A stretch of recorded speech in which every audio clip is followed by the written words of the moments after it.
The first hire you make at your agency, everyone says is the most important one. I disagree with that, but in this video, I'm gonna show you some of the things you're probably gonna learn when you make that first hire and the type of person you wanna hire first for your agency. My name's Gavin, I run an email and SMS marketing agency, and I make these videos to document my journey, give me something to do, and also validate my existence with subscriptions and views. So if you like the video, subscribe, baby. Anyway, I was thinking back to when I was running my agency and the thinking that went into the first hire that I made, and I think I've actually nailed it. The first person you're gonna wanna hire is the person who's gonna be able to free up as much of your time for the most tedious task you do. So for me, for example, I run an email and SMS marketing agency, and the skill set that I bring to the table is overwhelmingly strategy, copywriting, and high level. But when I first started my agency, I was having to do everything because I had no money, right? Like I didn't have money to hire a copywriter, hire a builder, or hire a designer. I had to get cash into my business to then use that cash to then hire other people, put money into advertising, and then get more clients. And I say this because when you're considering what you want to hire for, you need to think about two things. What takes the most amount of your time and what is the cheapest to solve? So those two things. For me, when I started my agency, it was the design stage. I am not a great designer, first of all, but also design for email marketing took the most amount of time from my day, which means it was taking time away from activities that generated revenue. They were important and they needed to be done, but it wasn't generating revenue. And ultimately, as the owner of the business, your core responsibility for your agency is to get that cash, get cash into your business. Cash solves all problems. The more cash you have,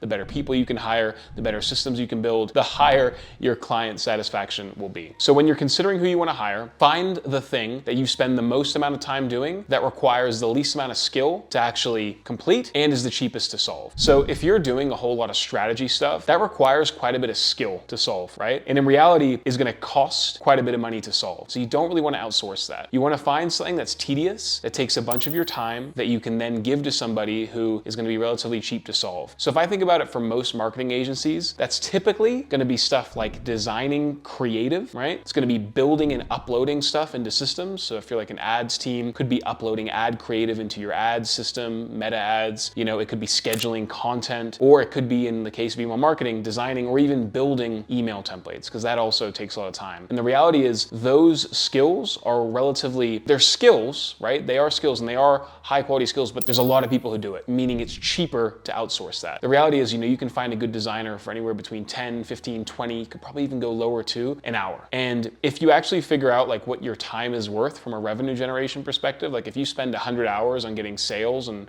marketing stuff done, you can roughly figure out like, hey, if I spend 100 hours on this, I can generate $10,000. Then your time is worth about $100 an hour. And so it becomes cheaper to outsource that to, a team that is cheaper to fulfill that service for you. So figure out what takes you the most amount of time and gradually build up from there. My first hire was designer, okay? And then all of a sudden my time freed up, right? I had about an extra 10, 15 hours a week focus on sales. So I started focusing on sales again, got more clients, and all of a sudden I had less time to do sales. So I found the next most tedious task that took up the most amount of my time, and I outsourced that, which in my case was building email templates. So I had design first, then I had builders, and then all of a sudden my time freed up again, and I had time to get more clients. So I started at like one client, got the cash, right? Then I got 2 clients, hired my designer, freed up my time to then get more clients, got 4 clients, right? Then I hired my builder, had more time to get my builder on board, then I got the builder on, then I freed up more time, so on and so forth. And the bigger your business grows, the more of these tedious tasks you begin to outsource, and the more skilled the individual has to be to take up that task from you. At the time of recording, I have about 7 full-time staff, and a lot of the strategy stuff, that high-skilled stuff, is actually outsourced as well to allow me to continue focusing on the sales and marketing.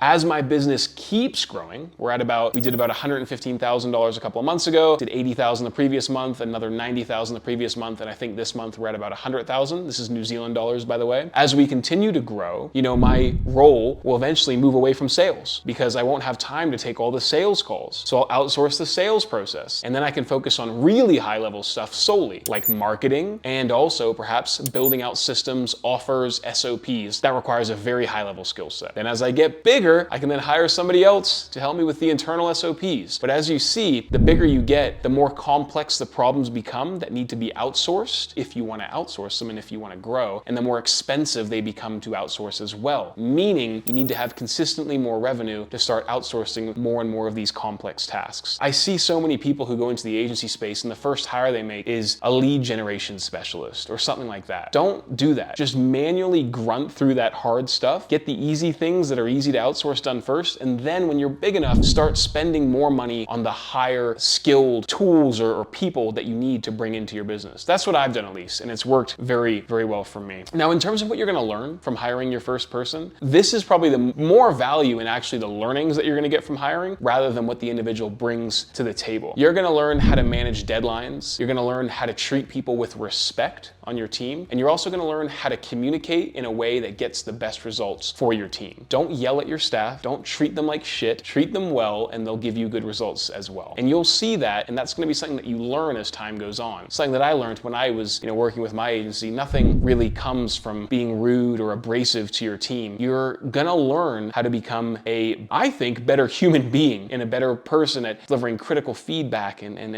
important stuff like that. You're also gonna learn stuff like payroll, cash flow management, and figuring out how to balance, expected cash flow and actual cash flow. For example, do I need to hire 2 people for next month based on the current pipeline that we have? All that good stuff. The first hire, I don't think is the most important, but it's gonna help you learn the most in your business. The most important hire, I think, it's gonna vary according to the stage of the business that you're in. But right now, the most important hire I've made was not my first. It was like the 5th or 6th person I hired, which was like a project manager. So take this video with a grain of salt, of course, because I'm speaking from my own personal experience. And once again, I make these videos just to document my own journey and potentially give people who are in a similar position to me or a few steps behind, or maybe even in the future, advice and lessons that I've learned along the way. But when you're making these hires, just figure out what's cheap to outsource and takes up the most amount of your time so that you can free up that time to focus on the most important part of your business, which is sales and marketing. Short video today. I hope you found it useful. My name's Gavin. If you liked the video, subscribe to the channel. Check out my newsletter in the description as well. I've got a bunch of other channels as well, so check out that. I release videos like this 3 times a week. So if you find it useful, I'll see you in the next one. Thanks for watching.